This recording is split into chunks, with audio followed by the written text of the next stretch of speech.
Aftermath, The Eliminator by Lin Win and George Perez. Seconds after the Counter-Earth, Reed Richards vanishes into the negative zone. Our Mr. Fantastic himself collapses into the arms of his wife, the lovely Susan Richards. Johnny Storm and Tigra try to restrain the Thing from pounding at the now sealed negative zone portal. Thundra assists Sue. Tigra tells Ben that Sue needs his help. The mighty Thing gently carries the exhausted Reed Richards to bed. Thundra is briefly affronted by Ben's abrupt behavior toward her, but then she realizes that Ben is Reed's best friend and his concern for Reed is paramount. Johnny and Tigra contemplate the negative zone monitor, from which the figure of the Counter-Earth Reed has so recently disappeared. Sue sits down at Reed's bedside. Ben leaves her to telephone Alicia. Ben detects trouble in Alicia's voice, but she tells him that there is nothing wrong. She claims that Franklin is sound asleep. Mrs. Richards is relieved that Alicia followed instructions and did not mention the kidnapping of her son by once trusted Agatha Harkness. Ben knows Sue well enough to suspect that she keeps something from him. He decides that she will tell him in her own good time. When Sue asks him to help the others clean up, he heads back to the negative zone chamber. Ben finds Thundra, Tigra, and Johnny looking over the mess. When the warrior woman asks whether they have equipment capable of repairing the damage, Ben replies that the anti-robot was probably knocked out of commission itself, so there is nothing that they can do but get to work. Tigra starts to flirt with Ben, much to his embarrassment. When Thundra declares that the housework is demeaning, Tigra agrees and the two ladies depart. Outside, when Greer mentions that Thundra seems annoyed because she can get no farther with Ben than Tigra can, Thundra angrily stomps away. All's fair in love and war, says Tigra as she runs off in the other direction. As Thing tells Torch that it will be just the two of them cleaning up, Johnny Storm interrupts the disappointed Rockman, revealing that he won't be able to help either. Human Torch has a few things that he must sort out for himself. Storm flames on and soars over the city. Then when he passes by Frankie Ray's apartment in the Greenwich Village, an unseen figure lines him up in a gun sight and shoots him out of the sky. Target 1 eliminated, says the assailant. In the meantime, Mr. Grimm starts grumbling to himself. As always, he is stuck carting the rubble of the battle out of the room. Suddenly, the Impossible Man appears outside the window, reading a newspaper. Thing asks whether he is here to help. Replies by asking Ben what the movie is. The confused Thing says that a movie is like television, only bigger. Impossible Man joyfully turns into a flying saucer and sails out over the city in search of one. With any luck, grumbles Thing, he'll choke on his own popcorn. Reed awakens with a start as the memory of the events of the past few hours return. His wife calms him down, then tells him what happened to Franklin and Agatha. When Sue suggests that he put on his uniform so that the four of them can return to Whisper Hill, he demurs. Lacking his powers, he would only be in the way, he says, but Sue implies that his stretching power was not the only thing that he contributed to the team. Thoughtful, Mr. Fantastic dons his costume. The impatient Thing finishes the cleanup by sweeping all the remaining debris under a pulled-up section of the floor, stomping it flat. This sends a powerful tremor throughout the building that brings Reed and Sue on the run. When they see that they are not being attacked by another foe, they tell their orange buddy about the kidnapping.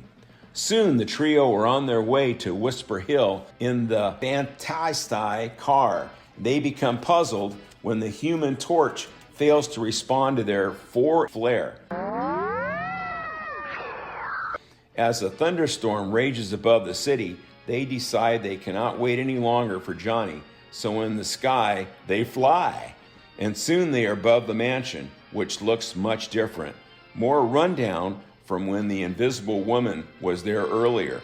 Professor Richards thinks that this is the way the mansion looks in reality, without Agatha's magic to maintain its illusionary normal appearance. Suddenly, the same unseen assailant who attacks Johnny gets the Fantasti car to his gun sight and then squeezes the trigger. Target 2 eliminated. This is by no means the case. The Fantasti car flies apart into fragments as if it were caught in a tractor beam. But the 3 passengers are thrown clear. Sue creates a force field cushion for them. They hit the ground shaken but unhurt. Ben finds a metal object that looks like an egg from which something seems to have hatched. Mr. Fantastic tells Thing to leave it for now as they enter the spooky house. The place is quite dark, lit only by their flashlights and an occasional lightning strike. The mighty muscled Thing is startled when his light illuminates the figure of Johnny Storm. The defeated Torch is hanging by his shirt from a banister. He is soaking wet and unable to use his flame. Johnny weakly asks them to get him down. Thing unhooks him, asks what happened. Johnny mutters that their adversary is no human. He pulls him out of the sky with a strange weapon. Suddenly the lights go on and a huge armored figure smashes out at the Richards through a door. It's called itself the Eliminator. It proclaims that for daring to interfere with its work, 4 must be destroyed. Its solemn duty to eliminate all traces of Agatha Harkness's sojourn among their primitive race, which includes destroying those who were once her friends. A concerned Sue asked whether her son has been eliminated. The killer android replies that its master will deal with her son in their own fashion. Ben suddenly leaps down from the mezzanine, slamming the creature into the wall. When the Eliminator tries to incinerate the orange strongman with an incendiary jet on its fingertips, the Human Torch absorbs the flame, igniting himself. Then a determined Sue knocks the murder bot over with a force sphere. Unfortunately, this allows it to use the vacuum vents built into its boots to blow out Torch's flame. The red robot recovers its footing and staggers our team with a shockwave. Professor Richards formulates a plan of attack. The creature declares that the time has come for its strike in earnest. When the invisible woman tries to hit it with another force sphere, it uses a beam that apparently disintegrates her. Mr. Fantastic is horrified and hurls himself at the android, but a painful blast of energy knocks him away. When a fighting mad thing attacks, the Eliminator pummels him into seemingly lifelessness. Finally, Johnny tries to fool the Eliminator. The robotic assassin uses its incendiary jets to force Johnny to explode in a nova blast. Then, with all the Fantastic Four apparently dead on the floor, it declares that just one thing remains before its mission is accomplished. It inserts its incendiary jet fingertips into its chest plate. This commences the countdown of its own self-destruction. Within minutes, it shall explode. This will destroy every trace of Whisper Hill. Anchoring itself to the floor with its vacuum vents, the robot states that the process cannot be reversed. No sooner does the doomed robot say that than the Fantastic Four all arise. Reed explains to the perplexed machine that the invisible girl simply exercised her power to make the android think she was disintegrated. Then, hiding in the shadows, she used her invisible force field to protect Reed and Ben, while Johnny simply faked going nova. The Fantastic Four rush out of the building and duck under Sue's force field as the android forlornly declares that the Eliminator never fails. Then the mansion explodes, and our Fantastic Foursome vow to track down Agatha Harkness and Franklin wherever they may be. That, my friends, is a tale for the next issue.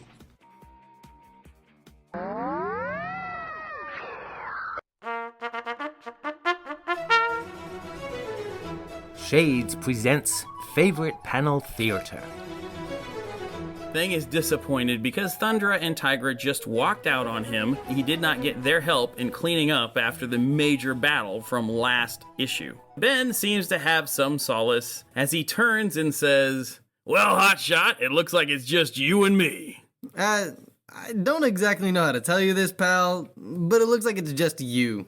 It's time for this little firebug to take a flyer. "Hey, no, you can't leave me like this."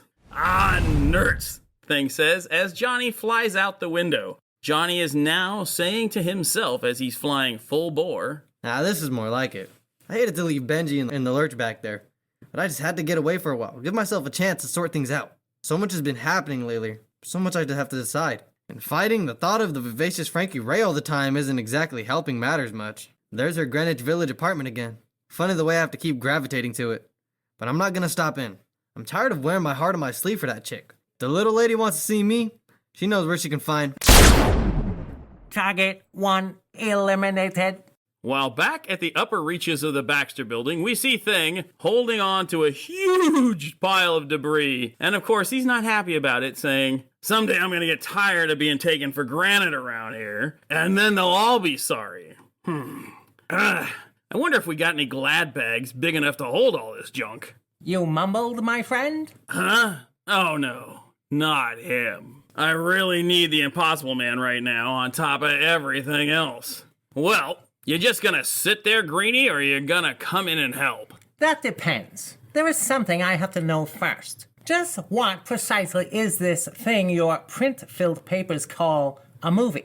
Jeez, is that all? A movie is just like television, only bigger.